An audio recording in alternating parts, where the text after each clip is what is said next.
রাসূলুল্লাহ সাল্লাল্লাহু আলাইহি ওয়াসাল্লাম বলেন যে বান্দা যদি গুনাহ করতে এত বেশি করে ফেলে যে আকাশ এবং জমিন পরিমাণ যে ফাঁকা জায়গা আছে সেই জায়গাসমূহে তার গুনাহের জায়গা নিচ্ছে না, তারপরেও আল্লাহ তাআলা তাকে ক্ষমা করে দিবেন যদি না সে একটা কাজ করে।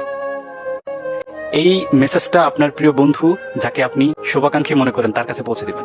শেয়ার করে মানুষের কাছে বেশি বেশি করে পৌঁছে দিবেন যে আল্লাহ কি এমন জিনিসকে সব থেকে বেশি অপছন্দ করেন।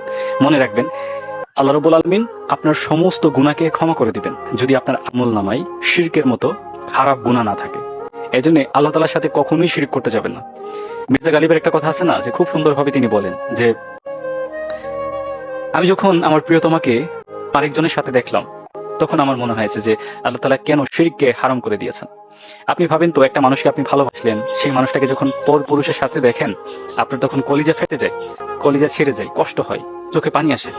আর যে আল্লাহ রাব্বুল আলামিন আপনাকে সৃষ্টির সেরা মাখলুকাত বানিয়েছেন, যে আল্লাহ রাব্বুল আলামিন আপনাকে ভালোবেসেছেন, যে আল্লাহ রাব্বুল আলামিন আপনাকে এত এত সম্মান দিয়েছেন, যিনি আপনাকে বানিয়েছেন, সেই মালিকের অবাধ্য হয়ে যখন অন্য কাউকে আপনি ক্ষুধা মানেন তখন তিনি কিভাবে বরদাস্ত করবেন।